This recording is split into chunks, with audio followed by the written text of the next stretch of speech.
All right, y'all. Let's go ahead and do this tincture out of, we've got some Henbit here, and then some purple Dead Nettle,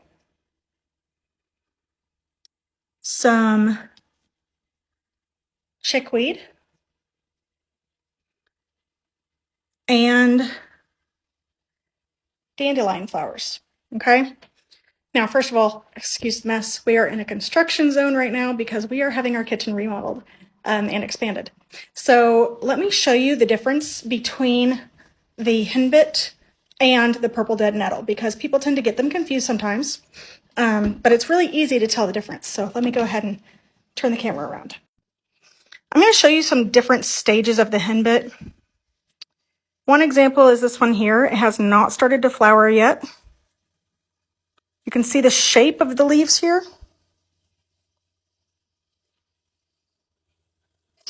You see that? This is Henbit. It'll have these leaves going all the way down the stem, and it is a square-shaped stem. And the square-shaped stem is it's only in the mint family. So let me see if I can get it to zoom in here on the focus on the, see that square shape? The whole stem is square shaped. Henbit and purple dead nettle are both in the mint family. Now that's one of the purple dead nettles that has not started blooming yet. Let me see if I can find one just before it starts blooming. I know I picked some. Here's one. This one has one flower on it already, but you can see those little purple areas there. That's what it looks like right before it starts to flower, and then the flowers look like this. And the flowers on Henbit and purple dead nettle look very similar, but they're different shades. This is all Henbit right here. Purple dead nettle, you'll see these almost heart-shaped leaves. And then there's some purple on the leaf at the top, and then it goes to green towards the bottom. It also has a square stem because, again, it's not actually part of the nettle family. It is part of the mint family. Okay, so you see that square stem there.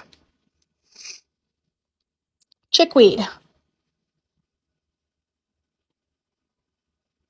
This is chickweed. Let me see if I can get a full-on shot. There we go. See the leaves there? Flowers starting.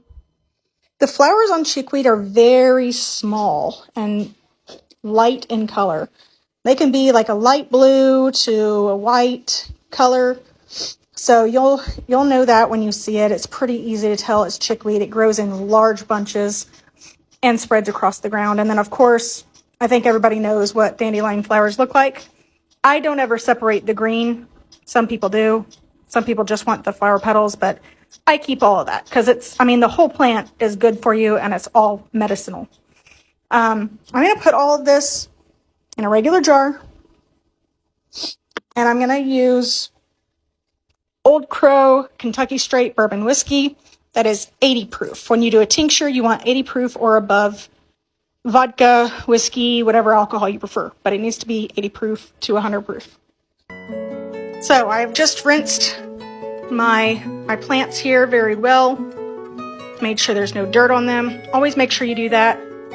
It's not going to hurt you, but you really don't know what's been done in that dirt. So we got all the dirt off, so now we're gonna take it and just start stuffing our jar full of our plants. Just like this. Just no rhyme or reason to how we're putting it in, we're just putting it in. We're gonna shove as much of that in there as we possibly can because all of that is super duper good for us.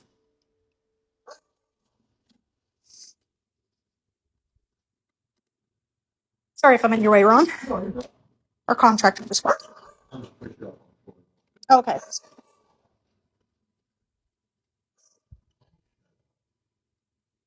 Shay, you know Ron. Dork. She's in there on the couch with Brian.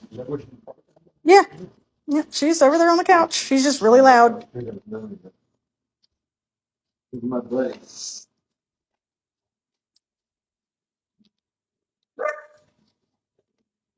Our dogs think they have to announce every time Ron walks in or out of the house.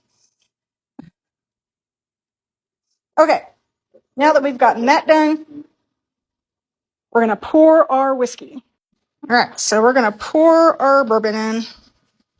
And just pour it up to about an inch of head space, so right about below where the lid screws on. You can see it kind of filling up here. That's right about where we're going to stop. Right there. Okay. We're going to pop our lid on there. Get that straight and screw it on. Tight as you can. And then you're going to want to label this with what's in it. And you're going to forget about it for 6 months. This is for colds. It's for flu, fevers, infections. It'll get rid of all of it. And you'll just put it in a little dropper bottle once you've strained it out in 6 months, and you'll have your medicine ready. If you have any more questions, feel free to let me know, comment on here, and I'll do my best to answer any questions you may have.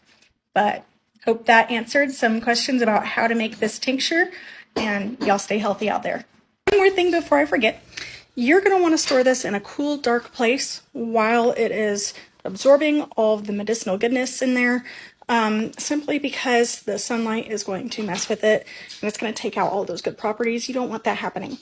It needs to be in a cool, dark place in order to fully set the way you need it to. Happy foraging.